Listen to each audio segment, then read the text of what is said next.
कई लोग जैसे कि हम हमारे बड़े संतों के आगे हमारे विचार को रखते हैं, वैसे ही आज कई युवा लोग हमारे साथ विचार रखते हैं। कई लोग ऐसे भी होते हैं, स्वामी जी हमसे ये गलती हो गई, हमने ये खा लिया, हमने नॉनवेज खा लिया, शराब पी लिया। कई लोग तो ऐसे भी आते हैं, हमने पोर्नोग्राफी देखकर ये गलत कर लिया, ये गलत कर लिया, ये नहीं छूटता हमसे। तो सबसे पहले तो चित्रेश भाई, उनको देखकर हमें ये लगता है कि आज कलयुग में भी लोग बहुत ही निष्कपट भाव से अपने विचार एक संत के आगे रखते हैं, तो उनकी कितनी महानता है। तो भगवत कृपा से आज तक हमें ऐसा नहीं लगा किसी भी इंसान ने हमारे अगर कुछ गलतियां कह दी, कुछ अपने डर को कह दी, अपनी जो कुछ भी किल्लतें थी या जो कुछ भी कमजोरियां थी वो प्रस्तुत कर ली, तो कभी भी ऐसा महसूस नहीं हुआ कि ये कितना घटिया इंसान है, ये कितना खराब इंसान है, ये कितना निम्न इंसान है। हमारी दृष्टि हमेशा यही पर जाती है कि ये कितना निष्कपट इंसान है कि अपने एक एक विचार को एक संत के आगे रख सकता है।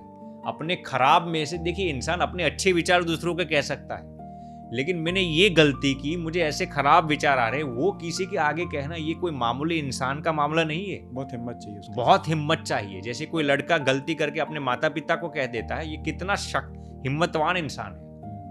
तो हमें चित्रेश में हमेशा ऐसा ही लगता है कि इस इंसान पर भगवान की कितनी बड़ी कृपा है कि अपने ऐसे विचार भी कह सकता है, और फिर उसमें से हमें प्रेरणा मिलती है। यदि एक नॉर्मल इंसान भी ऐसा कर सकता है तो हमें भी ऐसा निष्कपट जीवन जीना चाहिए।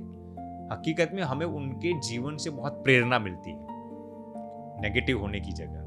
बहुत बढ़िया जी। तो कोई कभी ऐसे विचार नहीं आए, मतलब बातचीत में कोई ऐसा विचार जो आपके दिमाग पे हावी हो गया हो, मतलब समस्या सामने वाले की रही हो और उसने आपके ऊपर थोड़ा हावीपन कर दिया हो कि यार ये तो बड़ी जटिल समस्या है, इसको समाधान करना बड़ा जटिल हो, ऐसा कोई मोमेंट? जी, ऐसे भी एक्चुअली एक नहीं कई मोमेंट्स हैं। जैसे कि एक लड़का था और उसके जीवन में एक बहुत बड़ी गलती हो गई थी, अपने ही परिवार में बहुत बड़ी गलती हो गई थी।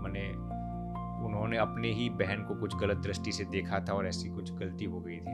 तो बेचारा लड़का बहुत रो रहा था कि स्वामी जी, मेरे जैसा इस दुनिया में कोई पापी इंसान नहीं है कि जो अपनी ही बहन के साथ ऐसा गलत व्यवहार करे। तो मुझे ये सुनकर इतना दुख हुआ कि आज कलयुग कितनी हद तक बिगड़ चुका है कि एक भाई बहन में भी ऐसे खराब इंस्टेंसेस बनते, ऐसी खराब घटनाएं बनती है। तो फिर मुझे 2-3 दिन तक इसके लगातार विचार आते रहे कि ये कैसा कलयुग बढ़ गया है, ये कैसा कलयुग बढ़ गया है। फिर हमने भगवान को बहुत प्रार्थना की, भगवान हमें ये विचार, हम अपने आप को कंट्रोल नहीं कर सकते कि अब इसको तो हमने मार्गदर्शन दे दिया, लेकिन हमारे दिमाग के अंदर नेगेटिविटी आ गई कि हमें ऐसा लग रहा है कल ये सब लोग ऐसे ही खराब हो गए, दुनिया में सब लोग खराब ही हो गए, सब ऐसा ही करते होंगे। तो फिर हमने भगवान को बहुत 3-4 घंटे तक प्रार्थना की, 3-4 घंटे तक लगातार मेडिटेशन किया।